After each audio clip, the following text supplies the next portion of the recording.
Good afternoon, everyone, and thank you for attending this meeting of the Council. Please note that the meeting is being live streamed on the Council's YouTube channel, and I welcome members of the press and public who may be viewing this meeting remotely. We now move into the formal business of the meeting. Can we take the notice convening the meeting as read? A point of order, Madam Mayor. Thank you, Madam Mayor. Just on a point of order relating to the summons and the agenda under Part 2 of the Council Constitution, Article 7, Item 7.03, states that the leader will be a councillor elected to the position of leader. And I just wonder if we could get some clarification about whether the summons and the agenda for this meeting is correct, because I don't think anyone in this chamber actually thinks we are electing anyone. The public don't believe it. Journalists have openly questioned it, and everyone knows that it's already been decided and dictated to by Labour Party bosses in the Leader of the Opposition's office and by the North East Mayor. So this isn't an election, is it? Because there isn't a choice. And the whole saga is making a big mockery of our constitution and the role of councillors in this city. And it's serious because we are deciding things like planning, social care, the budget.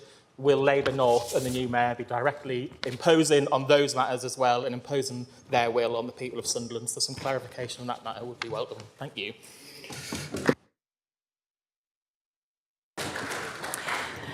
Thank you, Councillor Edgeworth. The meeting, is the new leader is being elected on this evening. So we'll be overriding that and the new leader will be elected into position this evening. Thank you. Do we have any apologies for absence? Yes, Madam Mayor, we have apologies from Councillors Fagan, J Heron, Mason Gage, McDonough, F Miller, Potts and Honorary Alderman Forbes, Greenfield and Tate. Thank you. Do any members have any interests to declare? Yes, sorry, Councillor Edgeworth. Thank you, Madam Mayor. Yeah, just apologies from Niall Hudson, and you'll be devastated to know Stephen O'Brien. Do we have any further apologies? Thank you. Sorry, do any members have any interests to declare?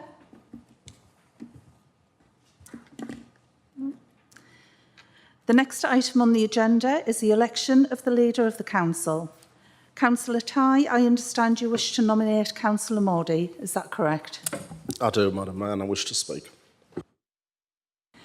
Is the nomination seconded?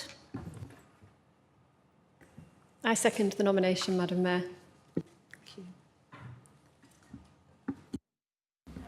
Point of clarification, Mayor. I've already asked Elaine via email, given that this is going to be imposed upon us by Labour North, are Labour North paying for what it is that we're doing today? Can I just ask for that clarification, please? Yeah, thank you, Councillor Woodman. It is a nomination of the leader this evening. It's not a matter to be discussing Labour North this evening. So we'll move on with the order of business. Just a follow-up question, Madam Mayor.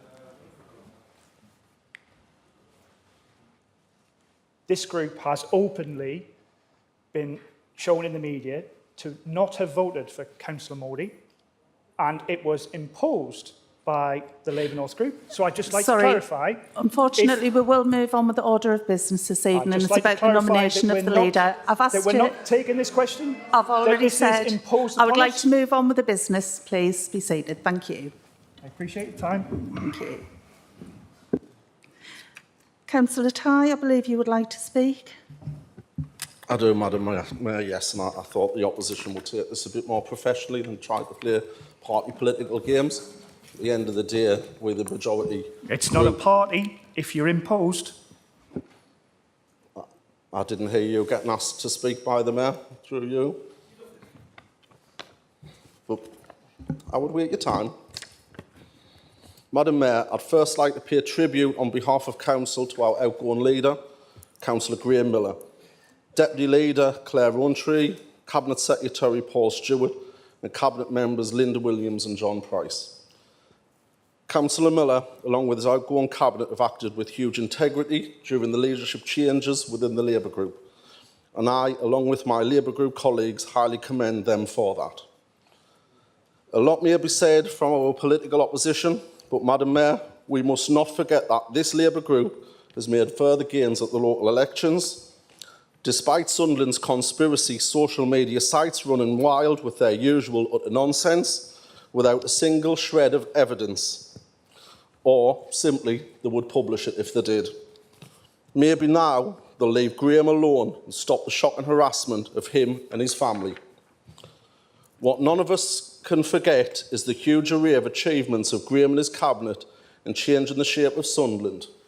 These include City Hall, which we're sitting in now, which would have been nothing but a piece of wasteland, Ocado, based in the Beam, North East Green, based in the Beam, Seaburn Hotel, the Stack, enhancing our seafront offer, the Yard, Keele Square, Farringdon Row, multi-storey, the Keele Tavern, the Botanist, the Muggler, all the new restaurants, the 4-star Holiday Inn across the road, British eSports, the groundbreaking delivery of global business with an audience of billions, secured the £3.5 billion investment in our gigafactories at Nissan, confirming the delivery of 3 new models and the securing of 40,000 jobs in the city, and the North East supply chain for years to come. Let us finish. Delivered the biggest investment in the North East since Nissan came to Sunderland in 1984, with the delivery of Crown Works deal for a new creative job sector based around film and television studios down on the banks of the Wear. 8,000 plus highly skilled jobs when it's all built. Assisted in the delivery of the mayoral combined authority for the North East, which with the trailblazer Dame gives us the powers and the money to deliver real change for the residents of the North East and Sunderland.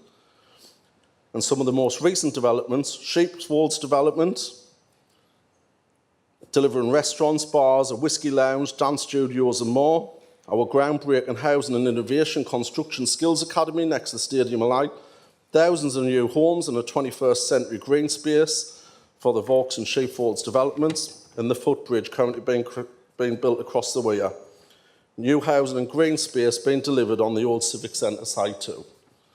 The Maker and Faber buildings with L&G for Category A office space right in the heart of the city, and Culture House being built right on Keele Square.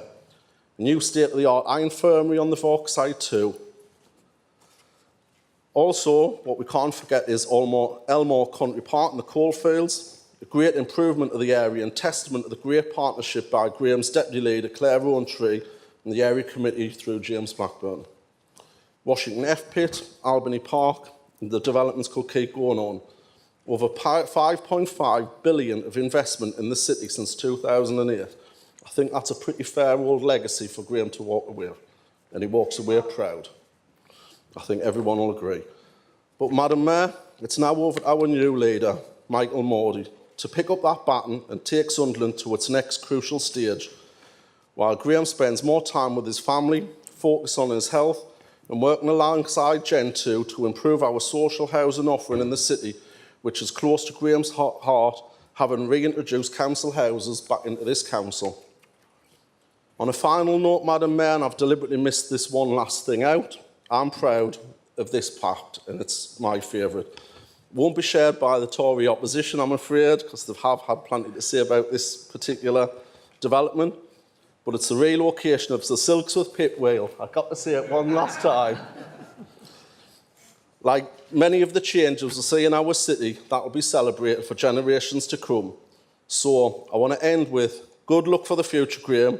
Thank you for what you did for us, and you did Sunderland proud. Thank you.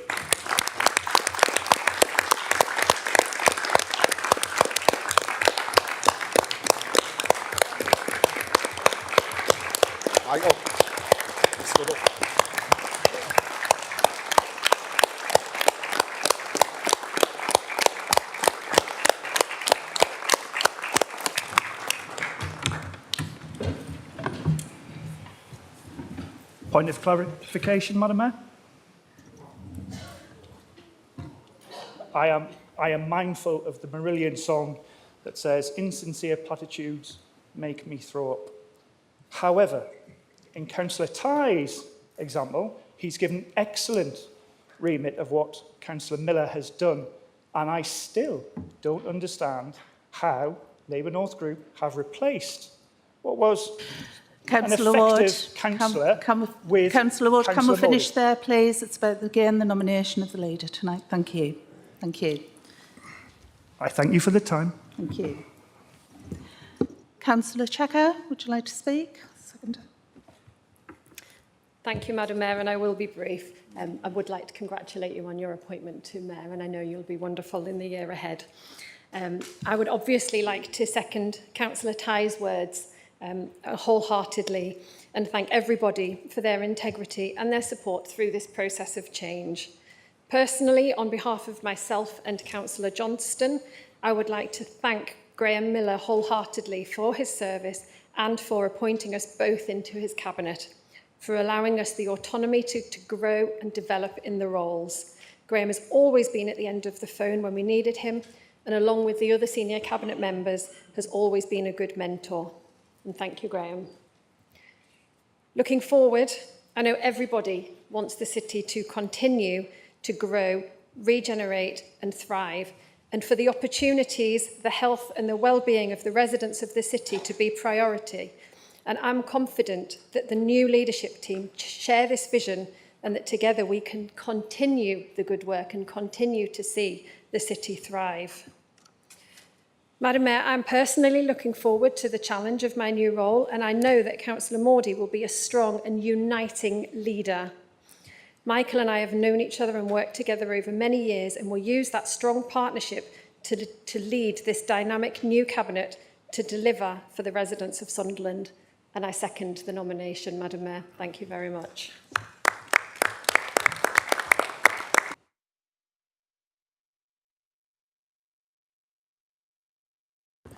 Are there any further nominations?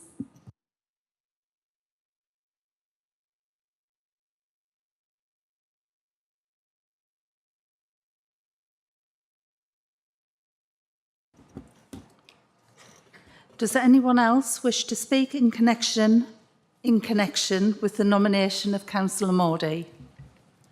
Councillor Edgeworth, Councillor Mullen. Is that Councillor Chapman at the back? Yeah. Councillor Chapman. Councillor Miller. Councillor Miller. Councillor Gibson. Councillor Gibson.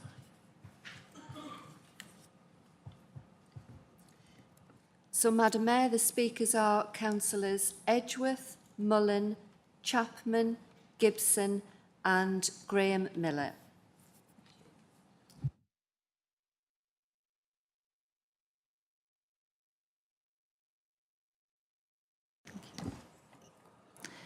And does anyone else wish to speak in connection with this item? Councillor Warren, I understand that you wish to make a request.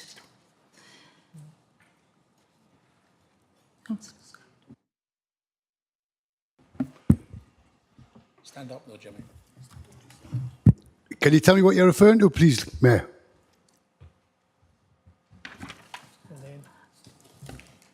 Councillor Warren, I understood that you expressed a wish to speak. If you don't wish to, that's... In fairness, what I did seek was clarification about today, and I got me clarification. Thank you, Councillor Warren. So, Madam Mayor, just to confirm, the speakers are Councillors Edgeworth, Mullen, Chapman, Gibson and Graham Miller. Councillor Edgeworth. Thank you, Madam Mayor. I'm going to start with a confession that I've done something that no one in the Labour benches has had the opportunity to do in recent weeks, and that is in a contested election I voted for Michael Mordy. As a fresh-faced 18-year-old living in Ashbrook, I went to vote for the first time in the local elections, only to find that the only three choices on the ballot paper were Conservative, BNP or Labour. So as an innocent young man, I didn't know any better and I voted for Michael Mordy. Suffice to say, I've never voted Labour since, and such was the trauma that I've had to dedicate my entire adult life to, the sadomasochistic attempt to get Liberal Democrats elected to cleanse my soul and conscience for voting for Michael Mordy. And if you vote for Michael Mordy against your better nature tonight, you might have to wrestle with your conscience every day too. Some of you might even be forced into campaigning for the Liberal Democrats, perhaps in Michael Mordy's own ward, where we're just 28 votes behind. Yeah, exactly. Yeah. But the point here is that an election in St Michael's ward, I had a choice of candidates, and without a choice, it's not an election. And the situation we find ourselves in here is an absolute absurdity and an insult to democracy in Sunderland. We shouldn't be dictated to by Labour's London and Newcastle HQs, who have without question installed a yes man, who will be bad for Sunderland. I think it's clear to anyone who's witnessed the events of the past few weeks, even from a position one step removed like we have, that the powers that be in the leader of the opposition's office, from Kim McGuinness's inner circle and amongst the city's MPs, have rigged the system to impose a yes man as leader of the council against the wishes of Labour councillors. So no doubt we'll see regional investment being prioritised for Tyneside over Sunderland, while our leader just rolls over and lets Newcastle's Labour bosses do whatever they want. It's clear that Michael Mordy, climbing the greasy pole in the Labour Party, will do whatever Keir Starmer tells him, including supporting the Labour position that there will be no new money for councils under a Starmer government. How many times in this chamber have we heard that all these councils' ills, all of Sunderland Labour's bad decisions and wasteful spending are due to Tory austerity? Can stick to the election of the new leader, please. Yes, certainly, Madam Mayor. You. Well, we're about to get a leader of the council who's happy to accept a new age of austerity just with a red rosette on it. We don't have any confidence in Michael Mordy, not only because of the anti-democratic ways being imposed on the people of Sunderland, but also due to his terrible track record as deputy leader. The city services portfolio he presided over was an absolute bin fire. Street cleaners were axed, charges hiked for bulky waste collections, car parks losing money hand over fist, taxi marshals axed, lollipop men and women's jobs at risk, and he tried to introduce 3 weekly bin collections. Lib Dem councillors have spent the last 7 to 8 years fighting to undo Michael Mordy's toxic legacy, including by successfully campaigning for more street cleaning, free bulky waste collections, free pest control services and free replacement wheelie bins. Councillor Edgeworth.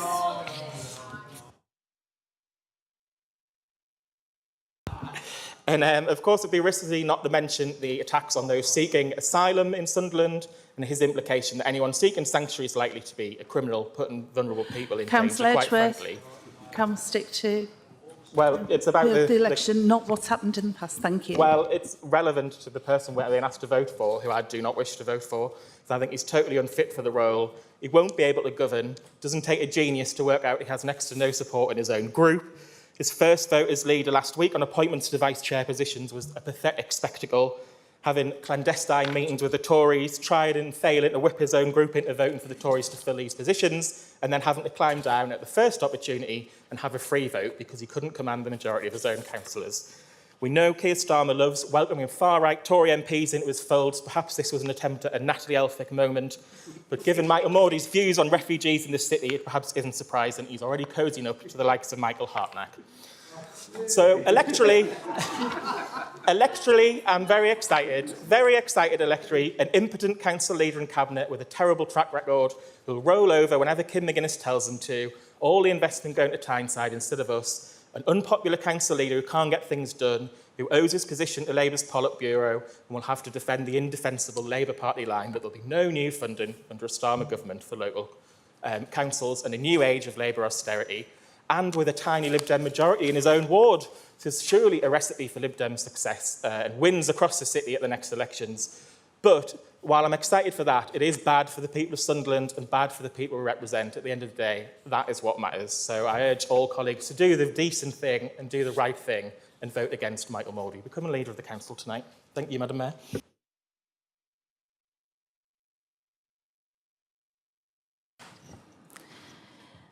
Thank you. Before we move on to Councillor Munnan, can I just remind you this is not about the National Party, this is about Sunderland City Council and electing the new leader. Thank you. Councillor Mullen.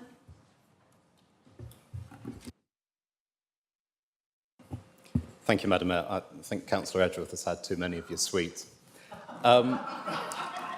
Before I get on to the main topic, can I welcome new councillors to the chamber, but also offer commiserations to colleagues who didn't make it back, and thank the voters of Fulwell for picking Miguel Hartnack as the best choice to join Malcolm Bond's team on the council.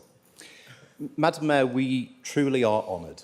The right wing of the Labour Party doesn't normally bring democracy to an area without the discovery of oil. But on this occasion, it has decided that it will. And given that in 2022 I called our manifesto Get Miller Out, you probably can guess which side of the debate I am on. Graham was a good speaker in the chamber, but a terrible listener. He was often tone-deaf to the concerns that we raised on behalf of the public. He walked into every political trap set for him, and indeed some that hadn't been set, and he was briefed against by those closest to him.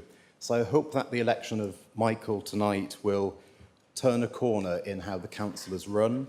I hope that he can be more constructive with the opposition and listen to us when we have genuine concerns that are not confected and that we care about deeply, and that we all got elected to see delivered. Can I say also, Madam Mayor, that with the delivery of a new mayor and a new leader, I hope it will change the culture in the chamber as well. And in particular, can I ask, as a First Movers leader, can he introduce a dress code for full council?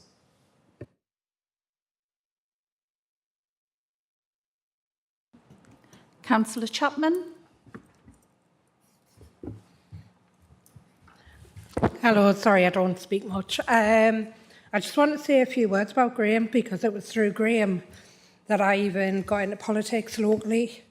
I first met him at a residents' meeting. My first words to him were, ha ha ha, I didn't vote for you, which I didn't. He asked me to join the party, and it took a while. Him and Louise constantly badgering us, will you join the party? Would you like to try and run? I had no interest, but then I went on and seen what they did, and I wanted to be part of that. I had the best start of any councillor with Graham Miller and Louise Farthing as my mentors. And although many years ago I did say I wouldn't vote for you, given the opportunity, I would vote for you now, love. Oh, thank you, Joy. Councillor Miller. Thank you, Madam Mayor.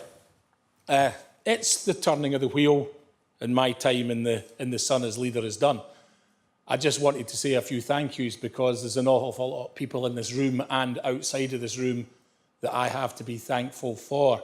First of all, I wouldn't be here if the residents of Washington South hadn't found it in them to elect me 5 times as their ward councillor in a marginal ward, and I will forever be grateful to them for that, and as a ward councillor will continue to represent their needs moving forward.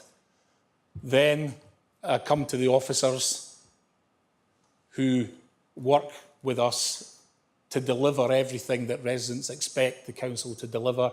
And I have been blessed with having a great officer team.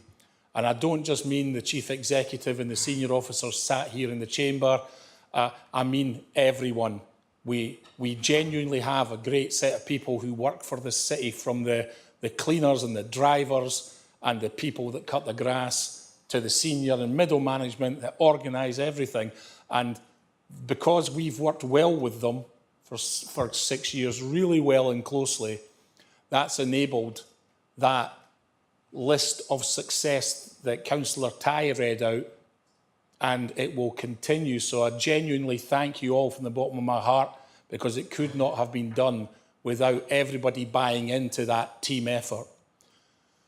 I want to thank the opposition, because genuinely I've enjoyed my time in this chamber with you all, and it is combative, and that's the nature of politics. But I would hope a lot of you would accept that I've spoken with you privately on ward matters, and I've helped out with CLP issues, and I've tried to get funding for things when officers were sometimes being a little bit sticky.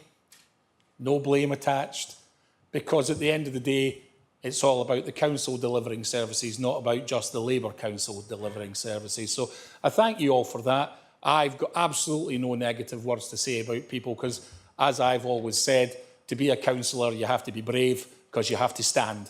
And when you stand, you risk getting beat. And everybody in this chamber has done that and are here because they're merited in being here. I've then got to thank the Labour group.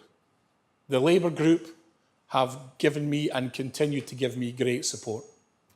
You cannot be successful without your group. And I've always thanked the group for that, and I remind them again this evening. I'm genuinely very appreciative of that standing ovation. Thank you very much. But as I've always said to you all, this was our success, I was the steward of the plan by all means, but it was all of us. And once again, I put that over to everybody in the chamber because ultimately it is the council that makes decisions. I'm very pragmatic. I know where I am. Life has to move on.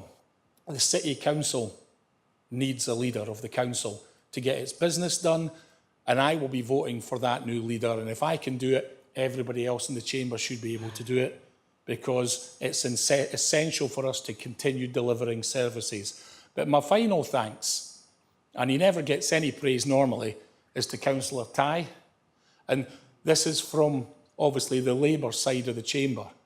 But Councillor Phil Tighe is an outstanding chair. Over the last couple of weeks, he's held this group and tried to navigate through the awkwardness of the situation at times so that we were Labour and we're still Labour and we're still Labour going forward. He's put an enormous amount of work in, and people need to appreciate that I have had the joy of working with Phil for 6 years as chair of the group when I've been leader. And I want Phil to continue being that strong chair for the next leader, because he does a very good job of it, and I can't think of anybody better to continue doing that.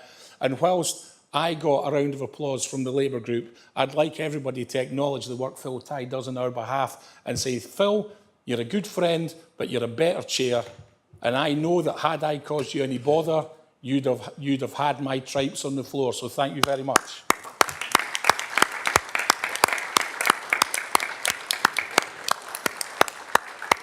And in closing, Madam Mayor, enjoy your year. I'm sure it'll be great, and I'll see you at Asiana Restaurant for your first fundraiser. Thank you very much, everyone.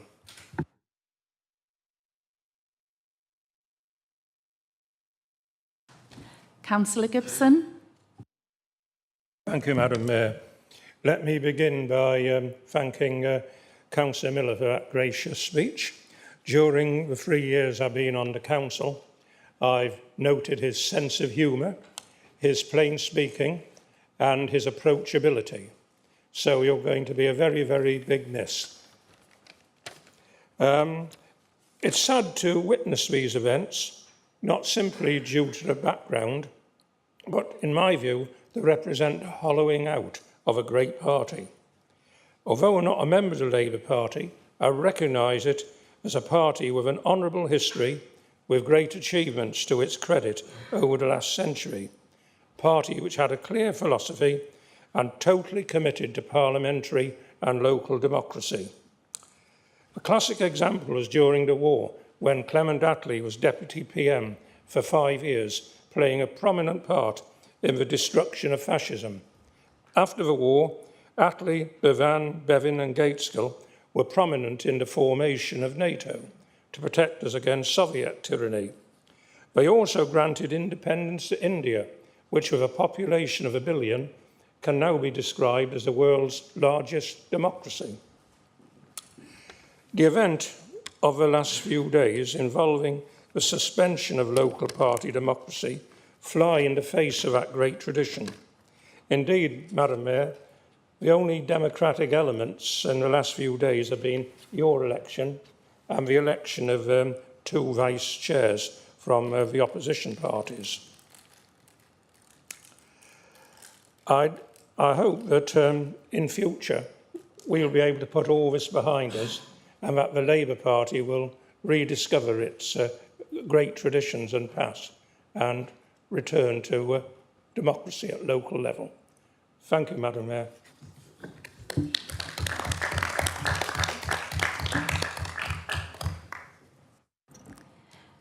Thank you. Councillor Tighe, would you like the right to reply?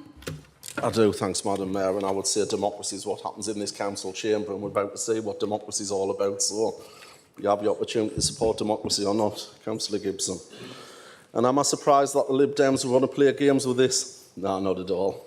But I already had done a little bit of homework just in case, and bear with us just a couple of seconds. Because a couple of things that were said, Councillor Wood and Councillor Edgeworth, and then it's insult to democracy. You might have to eat your words.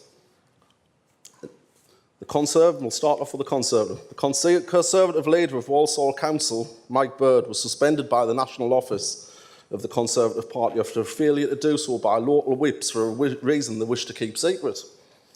So, becoming an independent councillor, he created a Conservative and independent group to continue to be the leader of the council, splitting the Conservative group in a hugely damaging move.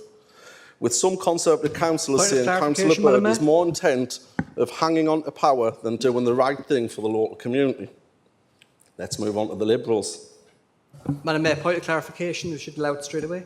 Thank you. Okay. I believe when Paul Edgeworth was speaking, he'd had to keep it to the election of the leader. Is that only a rule for us, or is that for the whole chamber? Thank you. I'm having the right to reply. You said what you were saying. I have allowed oppositions to speak in support. I'm allowing the council the right to reply. Then we'll move on to the Liberal Democrats. The councillor called Liz Green, who was leader of Kingston upon Thames for 7 years, was ousted by the National Party. Shameful, yes it is.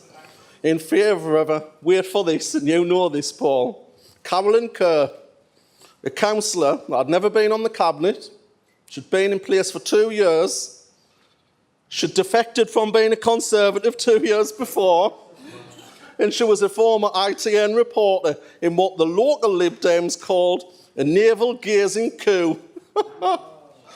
It was further claimed that Carolyn Kerr has been lined up as a replacement for Ed Davies MP if the Lib Dems have another disastrous general election. So I think let's stop playing the games. All political parties have different structures, different things in place, and they do what they think's right for their political parties. So let's all stop playing games about it. Today's the day we elect our leader, and let's get on with it. Thanks very much, Madam Mayor.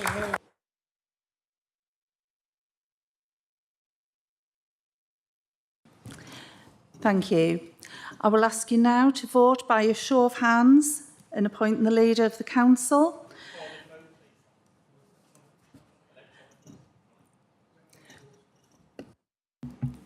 Madam Mayor, an electronic vote can be required if that's seconded and if the majority of the council wish an electronic vote. Otherwise, it would be by a show of hands.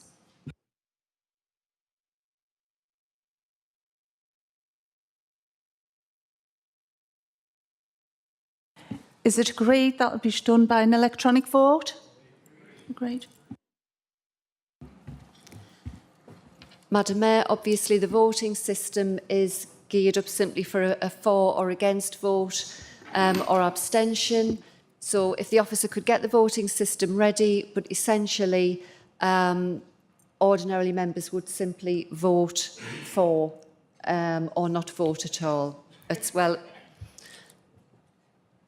normally with an election of leader, there would simply be a show of hands for, and we wouldn't normally record abstentions or votes against, but clearly if members do that, it'll be recorded on the system.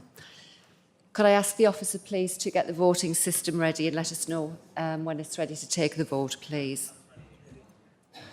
Ready? So, members, you should be able to vote now on the election of Councillor Mordy as leader of the council.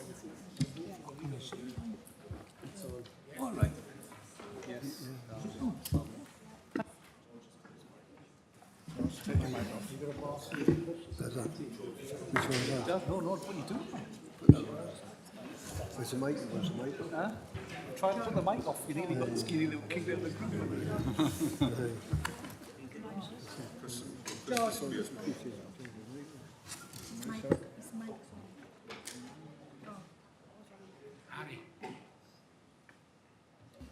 So, Madam Mayor, the vote will be closing in a moment. And could the officer close the vote now, please?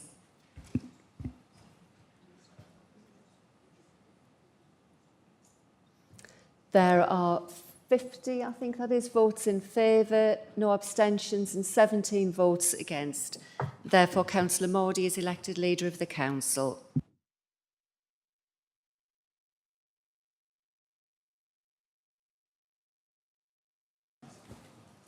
Congratulations. We now move on to item 5, and I call upon the leader to advise us of the appointments he has made to the Cabinet, the portfolio responsibilities and the additional appointments as referred to on the agenda. Thank you, Madam Mayor.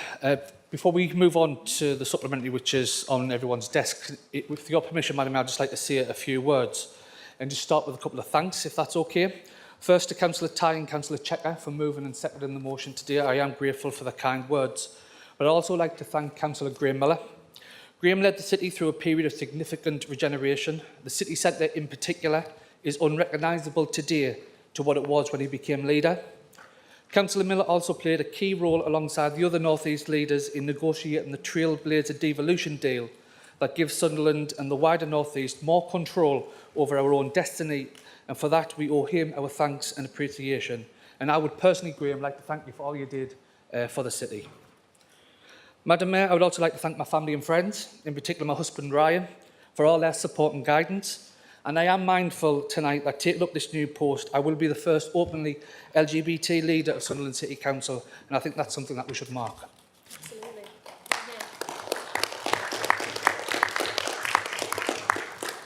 And finally, I would like to thank the residents of Hendon Ward. They have gotten a couple of mentions tonight. It is an honour to represent the good people of Hendon, the East End and Grangetown on this council as their local councillor. And although tonight I take up the great honour of becoming leader of the council, I will always be a local councillor, first and foremost in my mind. Madam Mayor, just a few issues mentioned, and I understand why Councillor Edgeworth has taken a very keen interest in the inner workings of the Labour Party and the Labour group. Given that so many of his group have left the group and crossed the floor to join ours, I understand he has a keen interest in that. And maybe there's a few more wants to cross the floor now. If you just want to see Councillor Dodds, I'm sure we shall have a Labour Party membership form and join us in the journey through the city. Two other people have gotten a couple of mentions tonight and also in the press, Kim McGuinness and Keir Starmer. And I don't think it's the gotcha moment the opposition think it is. I've known Kim McGuinness for well over 10 years. We were close friends. We met when we were first elected councillors and we went up through the cabinet system, her in Newcastle, me here in Sunderland. And we were cabinet members together. She then moved on to be Police and Crime Commissioner. And I see myself as a partner to Kim. Kim was elected with a resounding mandate across the North East, a 60,000 vote majority, but here in Sunderland, 27,469 people endorsed her vision for the North East. And we on this side of the chamber share that vision, Madam Mayor. So I just want to put out to the opposition that we will be, I will be, the Cabinet will be, the Labour group will be, working with Kim to create skilled jobs for everyone here in Sunderland. We'll be providing climate solutions beyond net zero. We'll be ending child poverty. We'll be working to invest in young adults to prevent crime and delivering on a publicly run transport system. So if that's not a vision for Sunderland and the North East you can get behind, we look forward to putting that case to the people of Sunderland at the all-out elections in 2026. And the other person, Madam Mayor, who has getting a mention is Keir Starmer. And I'll be honest, I've met Keir Starmer once. I wouldn't necessarily say I'm a yes man, but he is the leader of the Labour Party. He will be the Prime Minister of this country by Christmas. And we, on this side of the chamber, will work flat out to ensure that we replace this pernicious Tory government. And Keir, this week, has set out the 6 steps, and I'm pleased I've been given the opportunity to highlight them, Madam Mayor, because the Labour Party in Sunderland and nationally, we will deliver economic stability for Sunderland. We will cut NHS waiting times. We will launch a border security command to stop the boats. We will set up Great British Energy, and we will crack down on antisocial behaviour and recruit 6,500 teachers. That's the vision we want for Sunderland. That's the vision we want for the UK, and we look forward to getting out in the streets here in Sunderland, across the region, in our twin seat of Middlesbrough South and East Cleveland, take the fight to the opposition, because the Sunderland and the North East will benefit from a Labour government.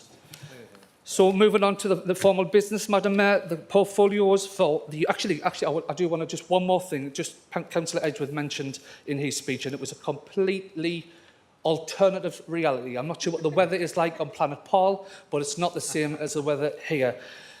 When I was City Services portfolio, that was the height of austerity. We had to deliver in 1 year, my budget, I had to take £47 million out the council's budget. The majority of that was in the City Services. That was in 2014.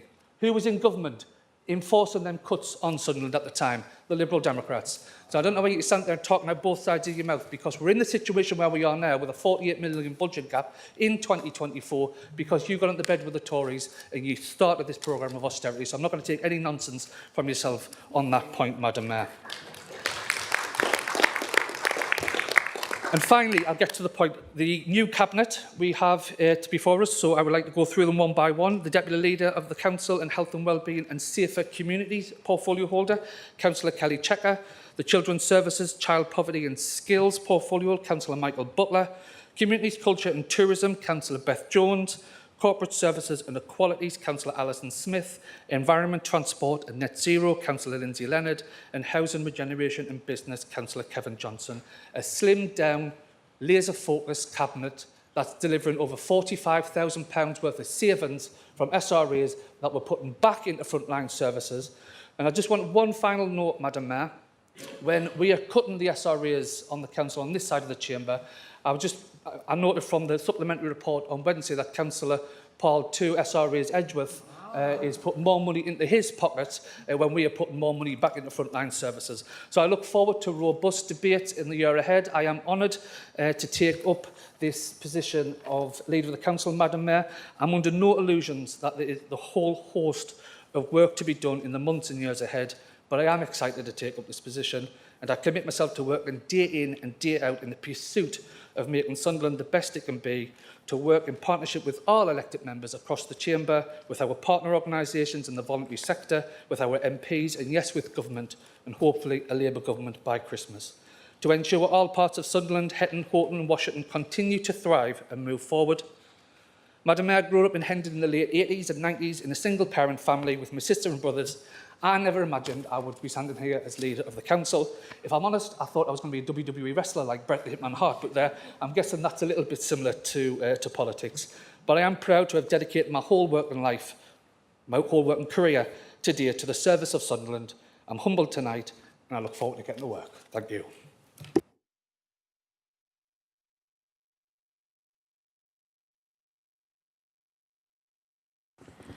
I understand that Councillor Edgeworth wishes to speak on the item. Do any other members wish to speak? Councillor Mullen. So, Madam Mayor, that's Councillors Edgeworth and Mullen. Councillor Edgeworth. Thank you, Madam Mayor. I was hoping for an early mention of a Lib Dem coalition to tick off our bingo cards. Thank you for indulging us there.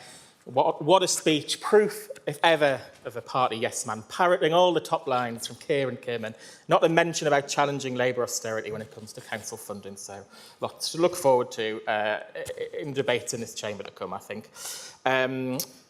Obviously, Lib Dems for many years have asked to abolish SRAs for deputy cabinet members, so another Lib Dem win here. Thank you very much. Be on the focus leaflets tomorrow. But while it's good to see that we won't be wasting those allowances on non-jobs for deputy cabinet members, probably just because you can't get anyone to fill them, rather than any principled objections, I just wondered whether you would commit to a constitutional amendment to get rid of the positions altogether, rather than just because you can't fill them, and then there might be at least a good legacy from your leadership if you axe them permanently, and we'd certainly support that. Thank you very much. Councillor Mullen. Thank you, Madam Mayor. Can I welcome new members of the Cabinet to their new jobs, and can I say what a pleasure it is to see sensible job titles. Who'd have known that in the past parking permits were part of the vibrancy of the city? It was completely unbeknown to any of us, so it's helpful that now we know who to go to. Can I ask the new leader to ask members of the Cabinet to offer drop-in times on a walk-in basis, advertising when office hours might be, so that we can come along and see people as we used to do prior to COVID in the Civic Centre. I'm under instruction as well from James Doyle to pass on his best wishes to Alison for her role in the Cabinet, and I've left Michael Butler some reading for his new job.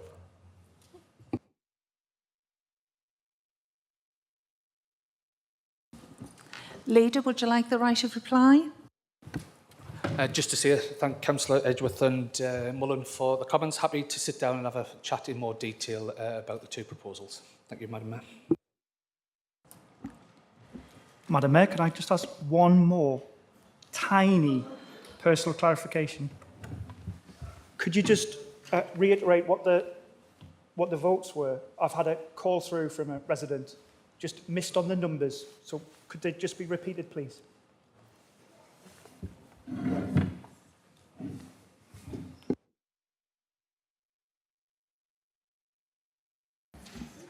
Madam Mayor, through you, I think we may need to follow up with that information after the meeting. I'm afraid my memory isn't 100% of what the exact numbers were. Now, you see, I don't think it was 16. That's what... I'm sorry, Madam Mayor. My apologies. I don't think it was 16, Madam Mayor, and that is the request that I've had through. Can we get the answer to you after the meeting, please? Thank Lovely. you. Thank you. Again, I thank you for your time, Madam Mayor. Thank you. Council? Can Council note item 5? Thank you. That concludes the meeting, and thank you. And just before we do go, that's concluded for the meeting, but you may have noticed on the end of the desk, I have brought some pick and mix sweets in.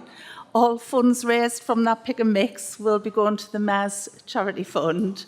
And there will be different ones coming to each full council. But if you'd like any more in the meantime, just let me know. And yeah, thank you very much. Thank you.